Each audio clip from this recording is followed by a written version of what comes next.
The person sitting 2 desks away from you, the one who never talks about money, is probably worth more than every flashy spender in your office combined.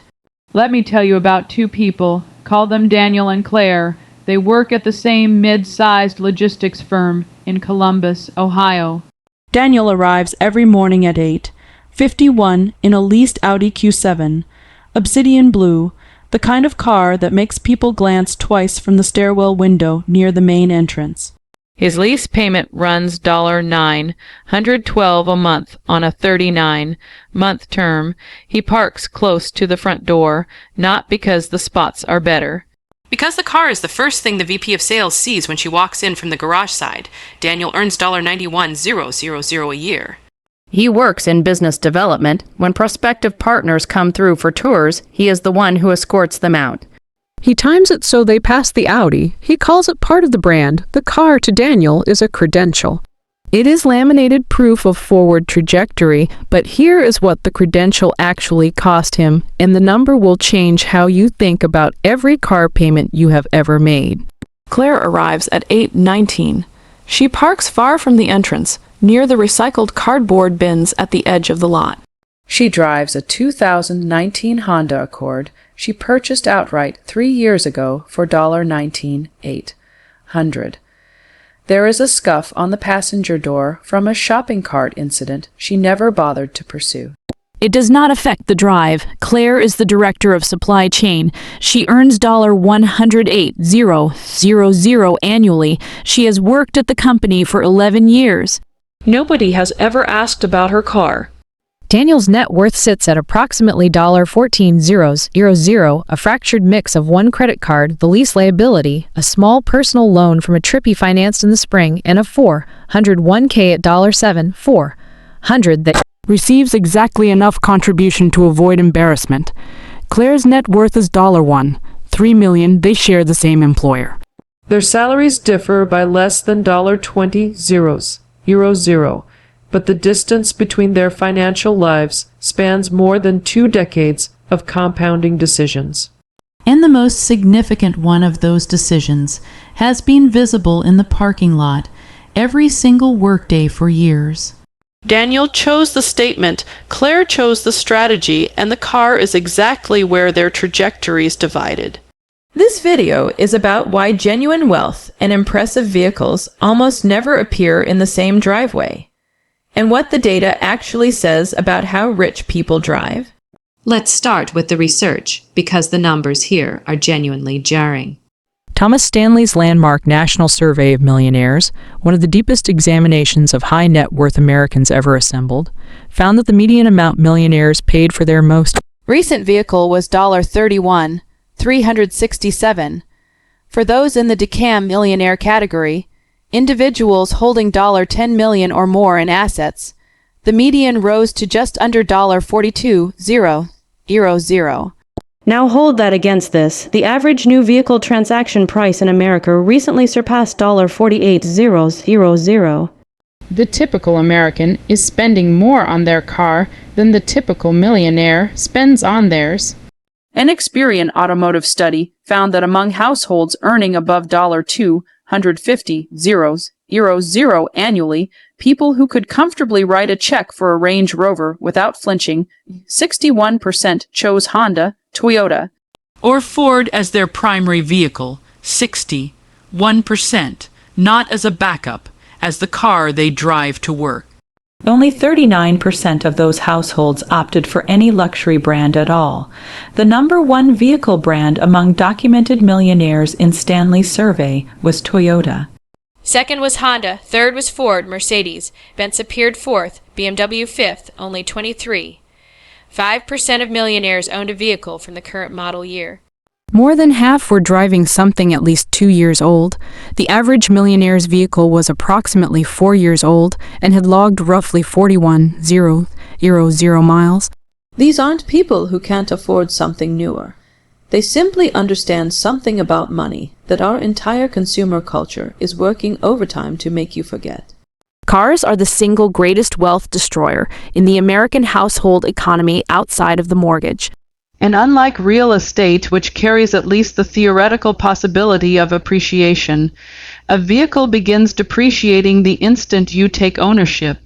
A brand new car drops roughly 20% of its value within the first 12 months. By year 5, depreciation has consumed close to 40%. By year 7, most vehicles are worth less than a third of what the buyer originally paid. Meanwhile, the average new car payment in America climbed to $767 per month by the end of 2025, per Experian. A significant and growing portion of buyers now carry payments above $1,000 monthly. Loan terms of 84 months, 7 years, are no longer unusual. They are becoming the norm. This means millions of Americans are making monthly payments on a vehicle worth less than what remains on the loan. Underwater, paying interest on depreciation while the asset shrinks beneath them, and here is where the math becomes impossible to look away from.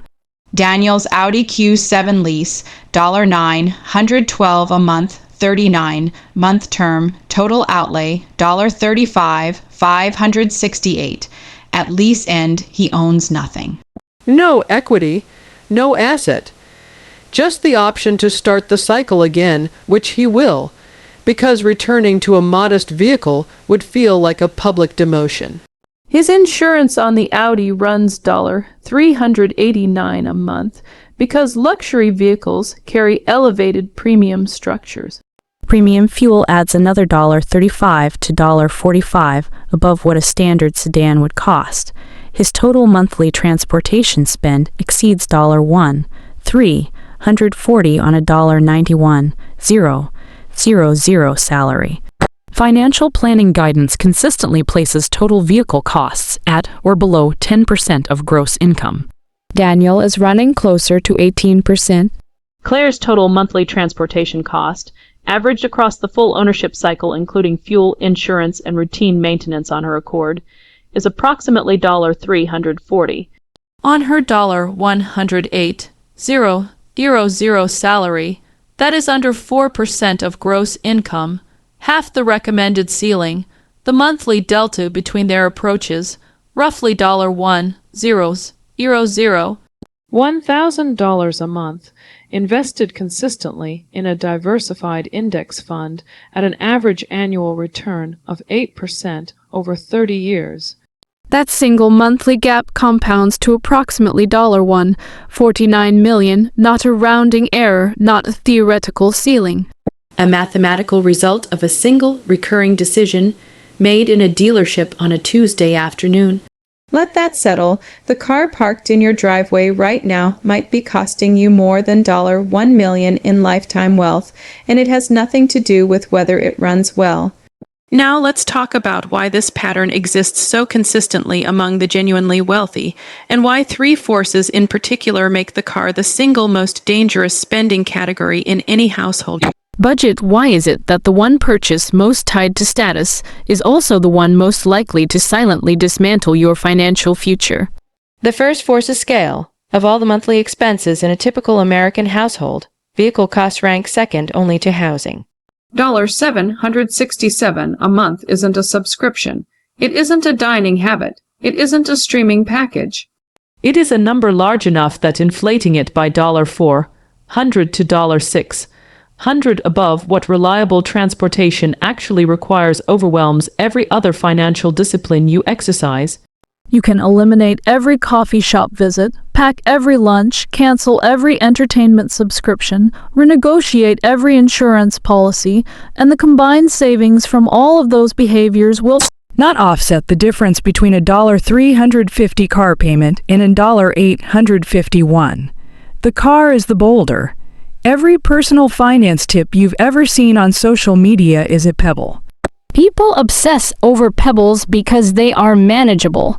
The boulder is where the money actually lives. And almost nobody wants to talk about it. The second force is duration, and this one is more psychological than financial. Unlike a concert ticket or a vacation or a new coat, a car payment runs for years, 60 months, 72 months. 84 months, it extracts from your financial life on a fixed schedule with no emotional friction after the first few billing cycles. By month 7 or 8, your brain has fully absorbed the payment into your baseline. It no longer registers as a choice. It registers as the cost of existing, the Netflix subscription gets scrutinized, the car payment is invisible.